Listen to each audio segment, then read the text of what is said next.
The alarm goes off. You open your eyes. Right there, you have already made two decisions: wake up or drift back to sleep, move forward or stall. Even staying still is a choice. People forget that. They think choices only show up in big moments, but they happen in silence and routines and the small stuff that nobody sees. You choose your thoughts. You choose your reaction to the day. You decide if today is worth the effort or excuses.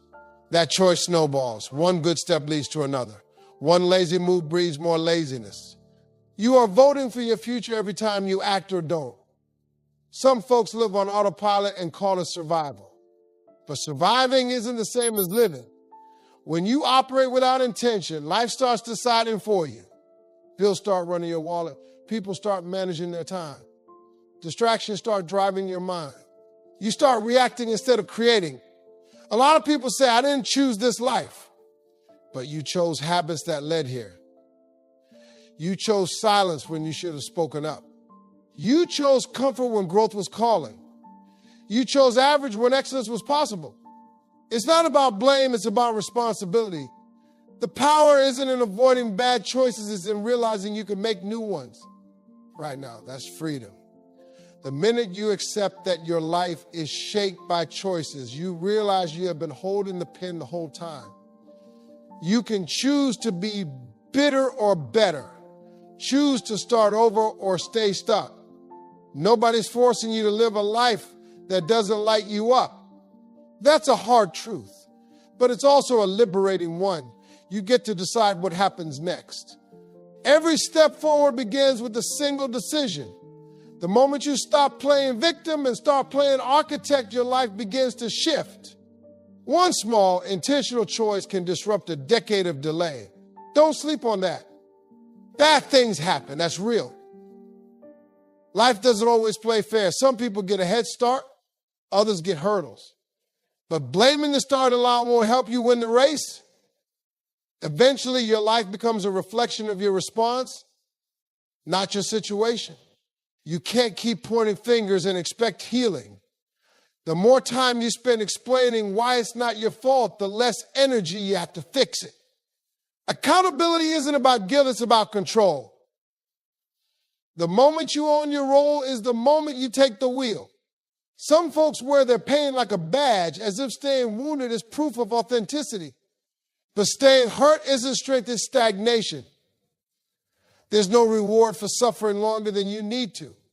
Choose healing, not identity through struggle. Circumstances are temporary, but choices are daily. You might have been raised in chaos, but you don't have to raise your kids in it. You might have been broke for years, but you don't have to stay broke. You are not the weather. You are not stuck in a forecast. Sometimes the thing holding you back isn't what happened, it's the story you keep telling yourself about what happened. Rewrite the narrative. Choose to be the comeback, not the cautionary tale. You have more power than you think. No more they did this to me or life's always been hard. Yes, it's hard. But so what? You are still breathing. That means you got tools. That means you are still in the game. The people who win don't avoid pain, they outgrow it. Life rewards to take ownership. Not because everything is your fault, but because everything can be your future. You don't have to be a product of your circumstances. You can be the proof that change is possible. People love to say they want freedom, freedom of time, or money of stress. But freedom doesn't show up for free. It costs discipline, and most aren't willing to pay that bill. They want life without the structure, the results without the repetition. Discipline is hard. Let's be real about that. Waking up early when your bed is warm. Hard. Saying no to stuff that feels good now for stuff that will feel better later. Hard, but regret is harder. Living paycheck to paycheck is harder. Watching someone else live your dream is harder. You choose your hard. Every decision is building your habits, and every habit is building your lifestyle. Discipline isn't about being perfect, it's about showing up even when you don't feel like it. Especially then. Because that's where the magic is. Freedom isn't about doing what you want every day. Freedom is having earned a life where your responsibilities align with your passion. It's not chaos, it's control.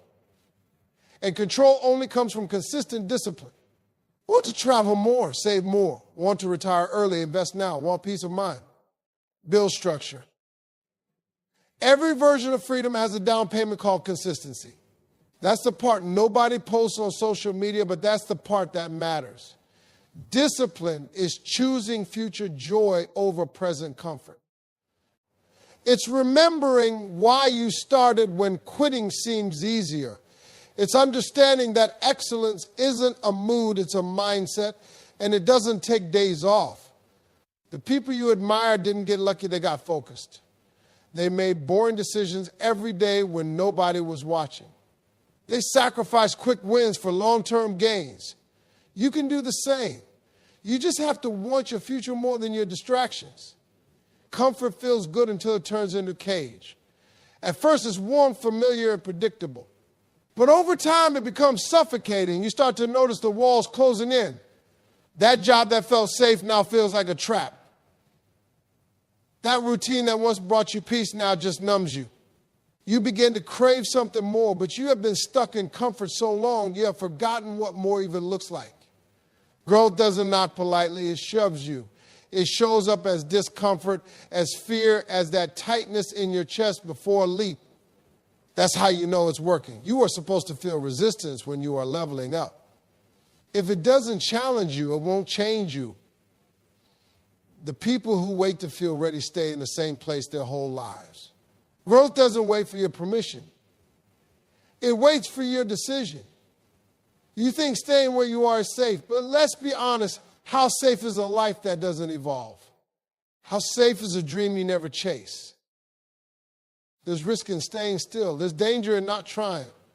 You might not lose a paycheck, but you could lose your passion. You might not lose friends, but you'll lose fire. People underestimate how deadly comfort can be when it kills your ambition quietly, day by day. Some people hide behind comfort and call it stability. But if your soul feels heavy, if you dread Mondays, if your best stories are from 5 years ago, that's not stability, that's stagnation. The world is moving. Opportunities are shifting. If you are not growing, you are falling behind. Comfort is the illusion that time is standing still, but time doesn't wait. Either you evolve or you evaporate. Choosing growth doesn't mean throwing your life into chaos. It means taking a step when you are used to standing still. It means raising your hand when fear tells you to stay quiet.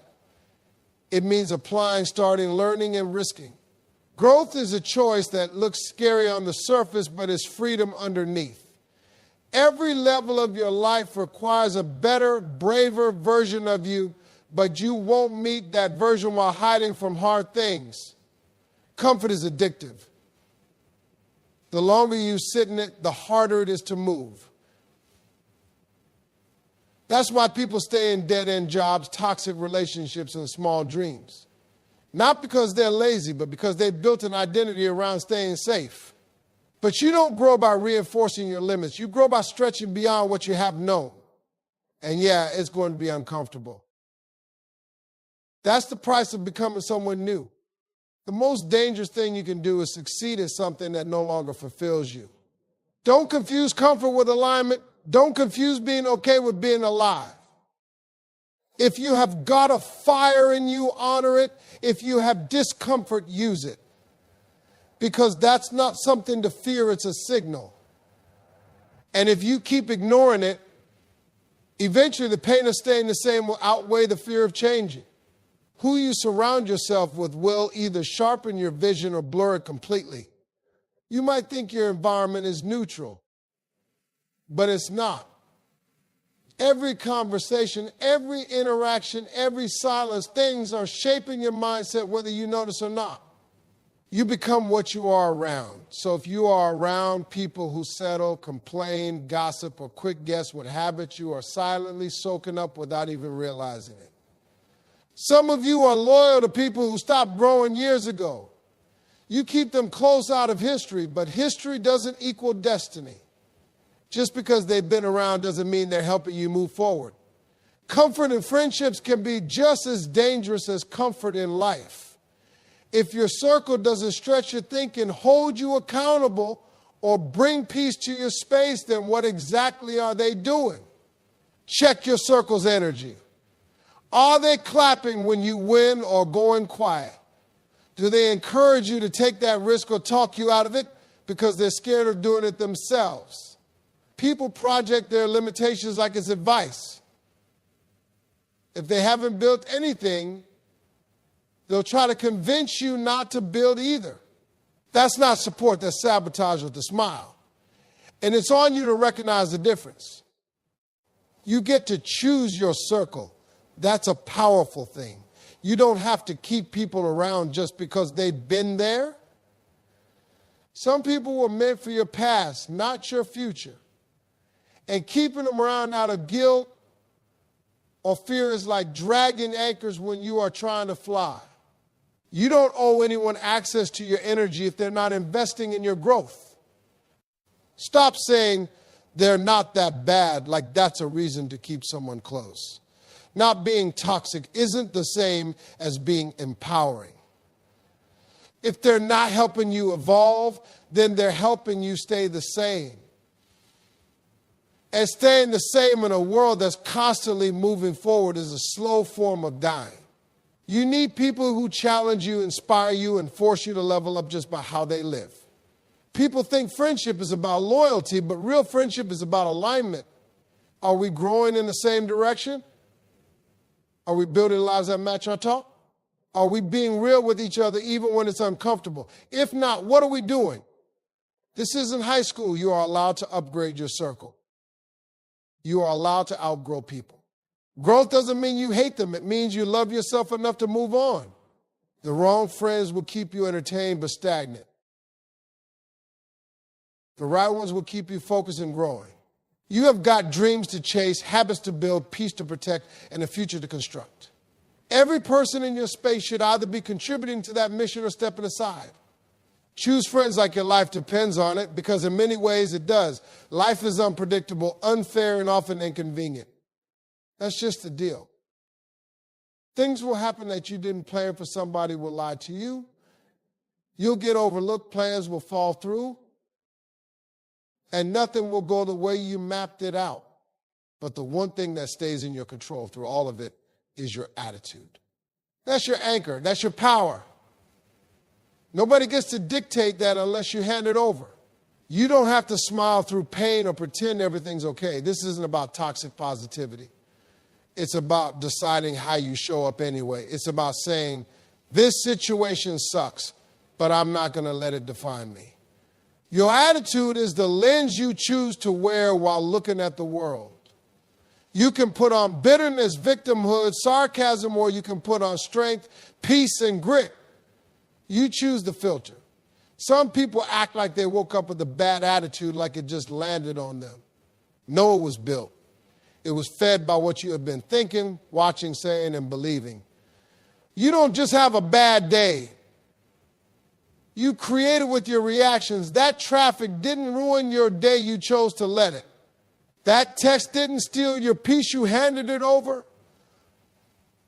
The more you recognize your power in those moments, the more you stop giving it away. Your attitude is your brand. It walks into the room before you do. People remember how you made them feel, and that's shaped by your energy. If you are constantly negative, sarcastic, defensive, or emotionally unavailable, that's a choice you have trained into your personality. But the good news is it's just as trainable to change it. You can decide to be the light. You can decide to be the calm in the chaos. When things go wrong, people love to justify their bad mood with, you don't know what I'm going through. And while that might be true, it's not an excuse. Everybody's going through something. Life is hard for all of us in different ways. The winners are the ones who feel the weight but still walk forward with intention. Your attitude is proof of your perspective, and your perspective is a muscle you train every day. The most successful people aren't the ones who never struggle. They're the ones who master their attitude when they do.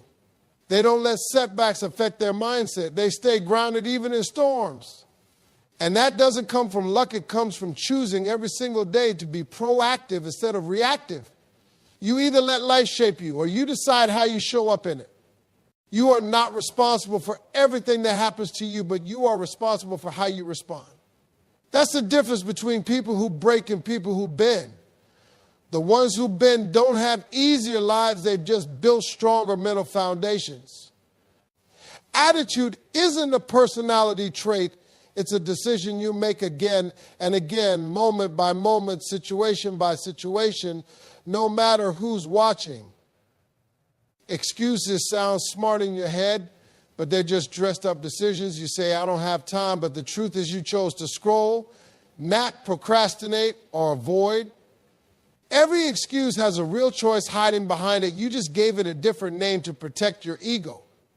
It's not about being lazy. It's about being unwilling to face the discomfort that growth demands.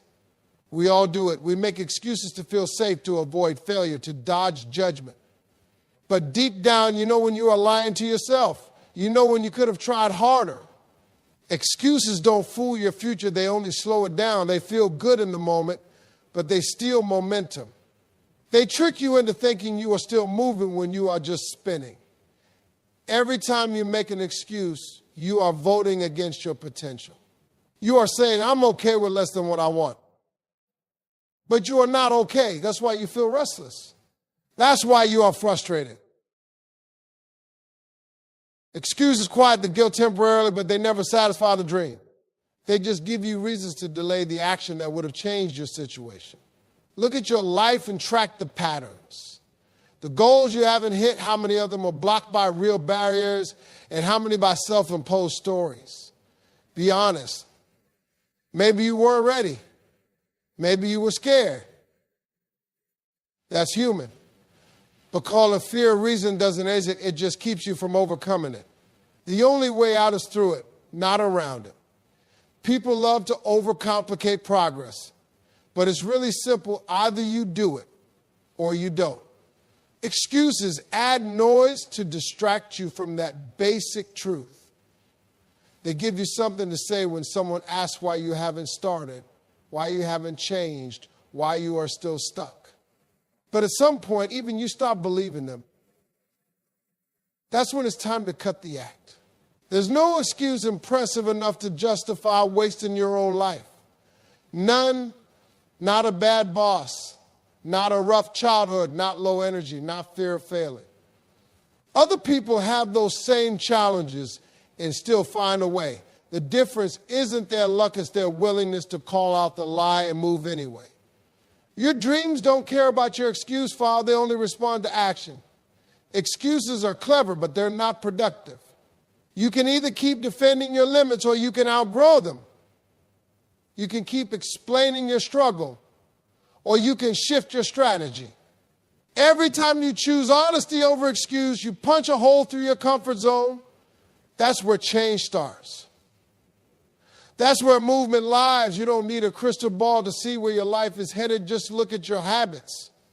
What you do every single day is a sneak peek at your future. The workouts you skip, the money you spend without thinking, the things you tell yourself, the way you treat your time, that's not just behavior. That's construction. You are building your future out of repetition, not wishes. People get stuck thinking the big breakthrough is going to come from one moment. One opportunity, one lucky break, one magical decision. But it's never one thing, it's a million small things done consistently. Habits don't scream for attention. They creep in quietly. They operate in the background. And that's exactly why they're dangerous if you don't watch them. They shape your trajectory whether you notice or not. Your habits are the roots of your life. You can't see them at first, but they're either anchoring you in growth or choking the foundation. Do you want to change your life? Change your Tuesday afternoon routine. Change how you respond to boredom. Change what you do in that 10-minute window between tasks. Change the automatic stuff, and your whole reality starts shifting with it. Look at the habits of the life you say you want. Do they match yours? Because a dream without matching habits is just a wish list. You can want peace, but if your habits are chaotic, that peace isn't coming. You can want health, but if your habits are built on convenience, that health won't last. You can want success, but if your habits are comfort-based, success will stay out of reach. People say, I'll start when I feel motivated, but habits don't wait for motivation. Motivation fades, habits stay. That's the beauty of them. You don't have to be inspired every day if your system is strong. If you build habits that support the life you want, they'll carry you on the days when your mood wants to quit. They become your autopilot, and autopilot is powerful when it's pointed in the right direction. What you do daily is more important than what you do occasionally. Skipping one workout won't ruin you, and reading one book won't transform you, but the pattern will. The trend will. If your habits trend toward growth, even slowly, you are gaining ground. If they trend toward escape, denial, and distraction, you are losing time disguised as rest. The difference is in the direction, not the speed. It's time to stop seeing habits as chores and start seeing them as tools. They're not just things on a checklist, they're investments in who you are becoming. Every good habit is like interest compounding on your future self. Every bad one is a silent withdrawal from the life you say you want. Your habits are your real resume, your real credit score, your real vote. And every day you are casting another one without even speaking. Peace isn't always about lighting candles and breathing deeply. Sometimes it's about cutting cords. It's about realizing that not everyone gets to sit at your table, even if they help build the chairs. Choosing peace sometimes means choosing quiet over chaos, solitude over drama, and space over forced closeness. And that choice can feel cold to others, but it's clear to you. Some people only know how to connect through conflict. If there's no argument, no gossip, no stress, they feel empty. And when you start craving peace, they'll say you have changed. That's fine. Change isn't betrayal, it's evolution. You don't have to carry every relationship just because it has history. Some people were part of your survival, but they're not built for your growth. Peace requires boundaries. And boundaries don't always come with explanations. You don't need to give a speech, a warning, or a breakdown of your decision. Distance can be quiet. It can be gentle. But it has to be firm. If you are constantly drained after talking to someone, that's data. If your spirit feels tense before the call even starts, that's a sign. And signs are meant to be followed.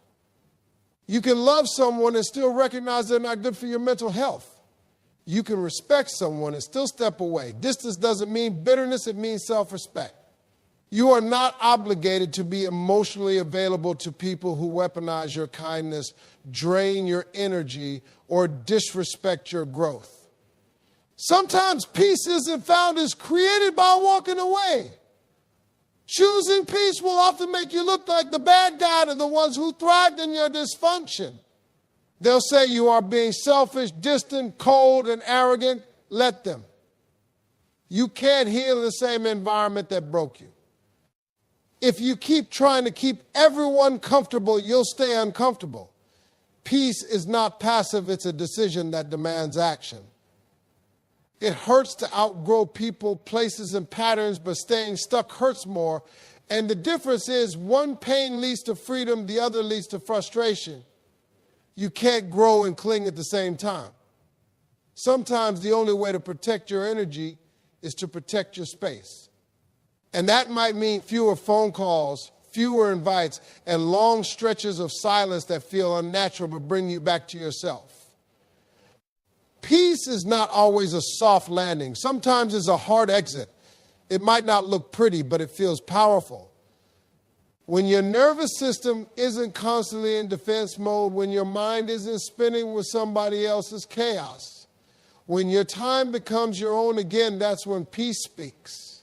And most times it speaks from the distance you were brave enough to choose. You have been conditioned to wait. Wait for approval. Wait for the green light. And wait for someone to say, yes, now's your time. But that green light, it's probably never coming. The people you are waiting on might never say what you need to hear. Not because you are not enough, but because it's not their job to validate you. You were built to move before the applause. And the truth is, no one can permit you to be who you already are. Somewhere along the way, you picked up the idea that you need credentials, titles, experience, or some kind of official stamp before you can start. But life doesn't work like that. You don't get confidence first, you build it by stepping into the thing you think you are not ready for. Nobody starts fully prepared. They start scared, unsure, and unqualified, and they become ready by doing. Think about all the ideas you have had, the talents you have tucked away, the dreams you have delayed, simply because you were waiting for someone to say go. But what if you said it to yourself? What if you decided that being imperfect doesn't disqualify you? You are not an application waiting to be approved. You are the answer to a problem someone out there is praying for, but they'll never find you if you keep hiding behind hesitation. There's nothing noble about shrinking. There's no award for waiting in the background. You think being humble means being invisible, but it doesn't. Humility isn't about playing small. It's about knowing you are powerful and still choosing to serve. But you can't serve anybody while doubting your value. If you knew how many people could be impacted by you simply showing up, you stop second guessing and start stepping forward. Stop measuring your readiness by how you feel. Feels the same whether you are underqualified or fully equipped. That voice in your head saying, you are not there yet. That voice is, in fact, it's just old programming. You've been told for so long that you need more time, more knowledge, more approval, that you started to believe it. But your gift doesn't need permission to operate. It just needs permission to be seen. You don't need to wait for someone to pick you up when you have already been placed. Placed with the voice, the heart, the instincts, the grind. If you weren't enough, you wouldn't have made it this far. Look at the stuff you have survived. Look at what you have pushed through. You didn't fake your way here. You fought your way here. You earned your spot, even if nobody clapped when you got it. That's proof. You don't need a sign, you are the sign. There will always be louder voices, more experienced people, fancier resumes. But none of that cancels what you carry. Stop asking the world to believe in you when you haven't committed to believing in yourself. Step to the mic, open the business, share the art, pitch the idea, teach the lesson. Show up for the version of you that's been silenced by self-doubt. You don't need to become someone else to start. You just need to trust that who you are right now is already enough to begin. Forgiveness isn't about excusing what happened. It's not about saying it was okay or that it didn't hurt, or that the person who did it deserves peace. Forgiveness is about reclaiming your power. It's about deciding that you are not going to carry the weight any longer, not because they earned your mercy, but because you deserve your freedom. Carrying bitterness doesn't punish them, it punishes you. It robs you of joy that already belongs to you. Some of the people you are holding resentment toward aren't even thinking about you. They've moved on, living their lives, while you are still holding conversations in your head that should have ended years ago. That anger, that replay, that emotional loop is costing you peace you can't afford to lose. Forgiveness isn't weakness. Its strength is on a level most people will never understand. Because it takes real courage to let go of the story you have been telling yourself about how hurt you still are. And no, it doesn't mean you trust them again. It doesn't mean you invite them back into your life.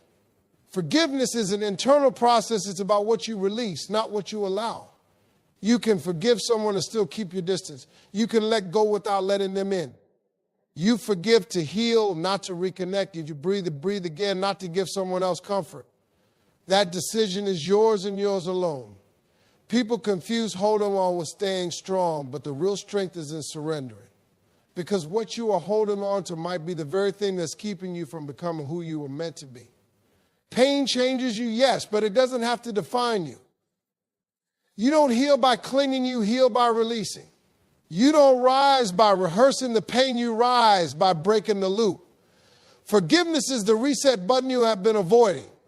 It's hard because the wound made you feel justified. It gave you an identity, the one who was wronged. Stepping out of that identity feels like losing a part of yourself. But it's not loss, it's growth. You are not losing who you were, you are reclaiming who you are meant to become. That anger gave you a reason to stay stuck.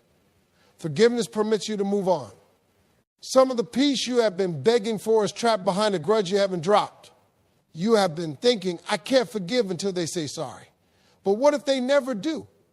What if they never take accountability? Are you going to let someone else's lack of growth keep your soul in prison? Your healing can't be dependent on their maturity. Let them stay who they are while you become someone freer. Forgiveness doesn't erase the past, it just removes its grip on your future. You still remember, you still learn, but now you move differently. You stop bleeding on people who didn't cut you. You stop reacting out of wounds that should have scarred by now. And the moment you stop waiting for closure and choose to create your peace, that's when everything changes. That's when healing becomes real. That's when you take your power back without saying a single word. Pride will have you holding on to a sinking ship just because you built it. You'll stay in bad jobs, bad relationships, bad mindsets, not because they serve you, but because you don't want to admit they're not working. That's what pride does. It convinces you that backing down means losing. But the real loss is staying stuck just to save face. Pride isn't strength, it's stubbornness dressed up like confidence, and it's costlier than you think. Some of the biggest breakthroughs in life are locked behind the words, I was wrong. But pride will make that sentence feel impossible. It'll have you defending bad decisions just to avoid looking weak. You'll miss out on healing because you refuse to be the first to apologize. You'll sabotage opportunities because you don't want to look like you need help. That kind of pride isn't protecting you, it's isolating you. Do you know how many people are drowning be silenced because they're too proud to ask for guidance? They'd rather struggle in private than admit they don't have it all figured out. Meanwhile, humility would have saved them time, pain, and progress. There's nothing soft about saying, I don't know, or I need help. That's courage. That's wisdom. That's how you get better. But pride blocks all of that. It keeps you stuck at the same level, clapping for yourself in the dark. Humility doesn't mean shrinking. It means staying teachable. It means knowing you are valuable but not infallible.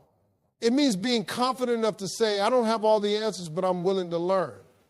That attitude, it multiplies your growth. People trust you more. Opportunities find you faster.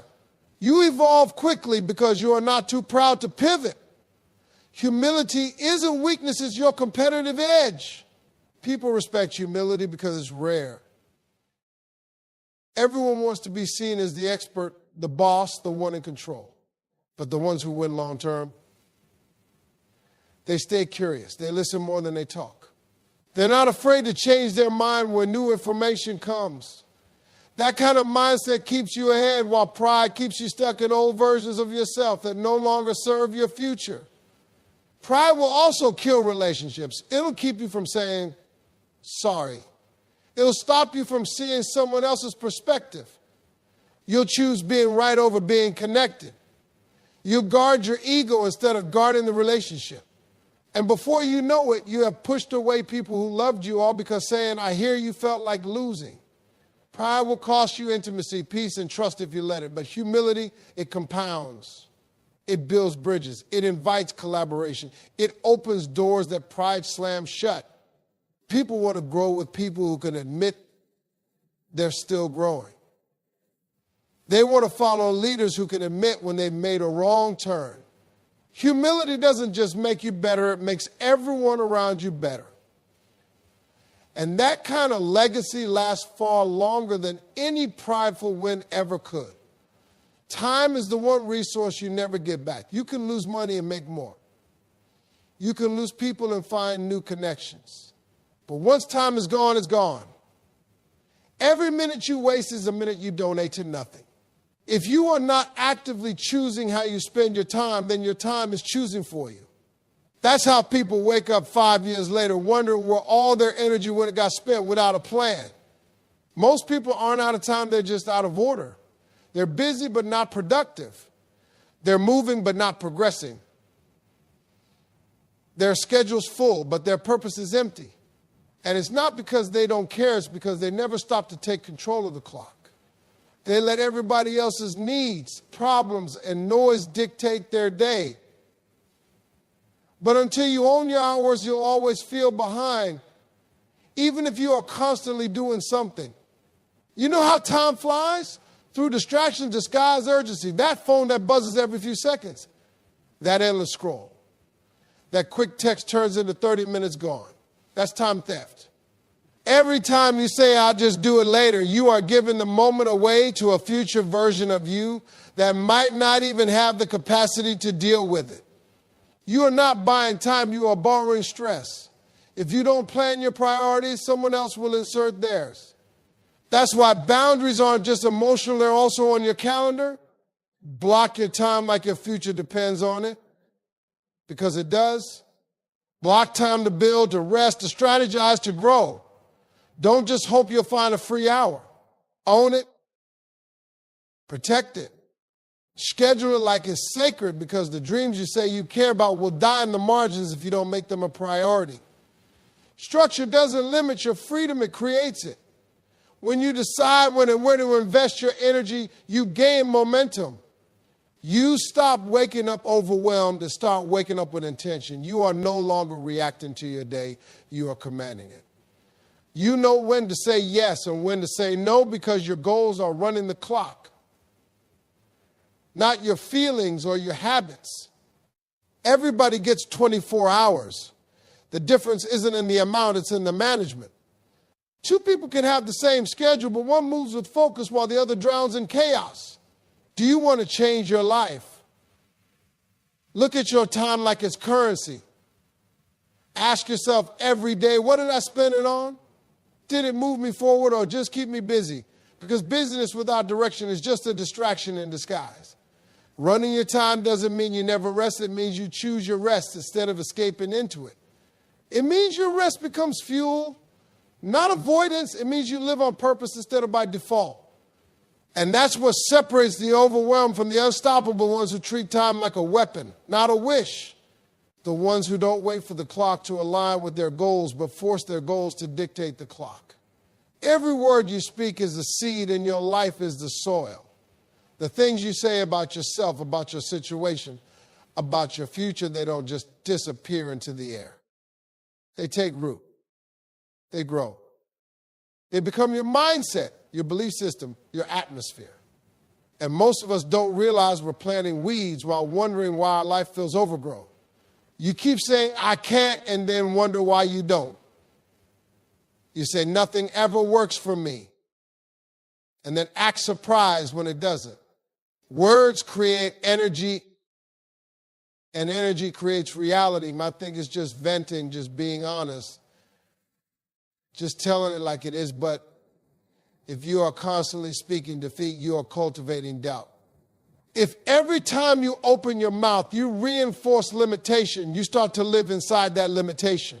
It's not about pretending everything's perfect. It's about realizing your mouth can either reinforce your struggle or spark your breakthrough. Words build patterns, and patterns become identity. Listen to how you talk about your goals. Are you planted in faith or fear? Do you speak with power or hesitation? Do you call yourself capable or cursed? It's not superstition and structure. The words you speak over yourself are the foundation your confidence stands. You can't expect to feel strong when you are constantly tearing yourself down. You don't become bold by accident. You become bold by building the language that feeds belief. And it's not just about how you talk to yourself. Your words shape your relationships too. You can speak life into your family, your team, your partner, or you can drain them with criticism, sarcasm, and negativity. The wrong words at the wrong time can damage what took years to build, but the right words spoken consistently can heal, motivate, and strengthen connections you thought were fading. Seeds grow. That's the point. So what are you growing? Even in frustration, you have a choice. You can say, this is too hard, or you can say, this is challenging me to level up. That one shift changes how you show up. You can say, I'm not good at this, or I'm still learning. Same situation, different seed. One turns into shame, the other turns into growth. Most people don't realize how much of their suffering is self-inflicted by the narrative they've accepted as truth. Change the script, change the harvest. And don't just speak about what is, speak about what can be. Speak as if it's already happening. Not in a faking way, but in a faithful way. Speak progress even while you are in the mess. Declare direction even when you are confused. Your mouth can either echo your problems or declare your path. It's not about pretending the pain doesn't exist. It's about refusing to give it a microphone. Speak the outcome you want to see and you'll start moving like it's possible. You don't need to be perfect with your words. You just need to be intentional. If your life is the garden, your words are the water, the sun, and the fertilizer. You've got to be deliberate. Stop throwing out complaints like confetti and expecting blessings to bloom. Speak strategy. Speak vision. Speak healing. Speak discipline. Because the harvest you are living in today started with the seeds you planted yesterday, or what you plant next will determine what tomorrow looks like. There are too many people stuck in preparation mode thinking that if they just get the plan right, then they'll move. They've got vision boards, notebooks, strategies, and color-coded timelines, but no momentum. They're addicted to potential, but allergic to pressure. And that's because they're chasing perfection instead of progress. The truth is, a messy step forward will always outpace a perfect plan sitting in a notebook. Execution eats intention for breakfast. You don't need a flawless blueprint to start, you need movement. You learn more in one day of doing than in 6 months of dreaming. You can tweak, adjust, and revise along the way, but you have got to go. The perfect moment, it's not coming. The stars won't align. The conditions won't all be favorable. You either move now or let another season pass you by while you are still in theory mode. Action creates clarity, not the other way around. Some people are more in love with the idea of their future than the work it takes to get there. They want to be successful but spend more time organizing their apps than making the first call. They want to launch the business but are still trying to design the perfect logo. They want to write the book but can't get past the table of contents. And they don't realize they're using preparation as a way to hide from the risk of failure. That's not planning, as procrastination dressed in productivity's clothes. Do you want real progress? Start ugly. Start confused. Start unsure. The greats didn't start perfect, they started brave. They started with what they had and figured it out in motion. You can't edit a blank page. You can't correct a path you never stepped onto. Movement gives you feedback. Movement gives you fuel. Sitting still, waiting for the perfect equation, that doesn't make you ready, it just makes you late. And here's the kicker, your first plan probably won't work anyway. Most breakthroughs come from failing forward, not from flawlessly executing plan A. You'll get punched in the mouth, adjust, and find a better route. But if you never start, you never learn. The best plans are built in real time through trial, error, and resilience. Nobody gets it all right on paper. The people who win are the ones who adapt to the fire, not the ones who avoid it. Stop waiting until you feel confident. Confidence is built through action, not before it. You earn confidence by being scared, by surviving missteps, by discovering what you are made of when you refuse to back down. No amount of thinking will give you the courage that one bold move can create. So stop analyzing and start building. Start with what you know, do what you can, and trust that motion beats mastery every time. Plans are important, yes, but they're just a map. They don't drive the car. You do. You can have the best GPS in the world, but if you never put the key in the ignition, you are not going anywhere. So stop worshiping strategy and start honoring execution. Start treating movement like the miracle it is, because the people who change the game aren't the ones who think the most, they're the ones who do the most. Especially when it's uncomfortable, uncertain, and imperfect. It's easy to think that change takes years. Your entire life needs to be rebuilt brick by brick over a lifetime.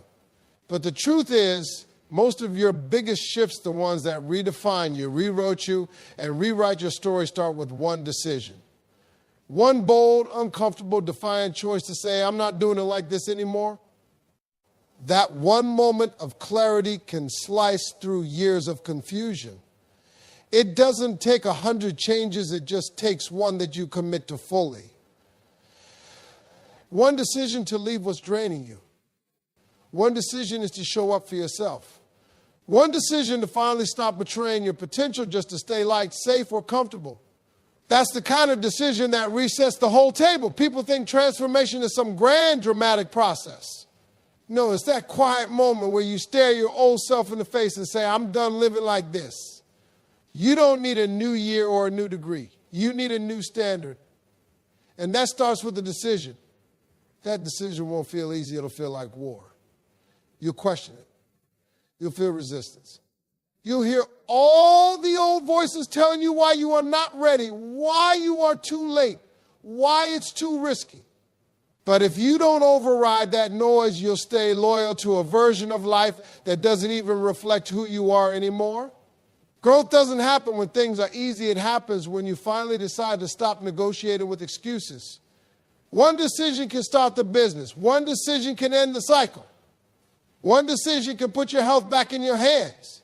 One decision can free you from people who never saw your value. You don't have to fix everything overnight. You just have to choose one thing and move. That one thing will create a ripple effect. Because momentum is a magnet. Once you start attracting more reasons to keep going. You have got to stop telling yourself you are stuck. You are not stuck. You are just scared of what choosing differently might cost you. But the real cost is staying the same. The real pain is looking back and realizing you delayed your breakthrough for another year, another decade, just because you were scared of discomfort. Safe choices keep you familiar. Brave choices create freedom. Every time you think you need a miracle, remember that the miracle might be locked inside a decision you have been putting off. The phone call you haven't made, the boundary you haven't set, the leap you haven't taken, the version of you have been avoiding because you know they'll require more from you.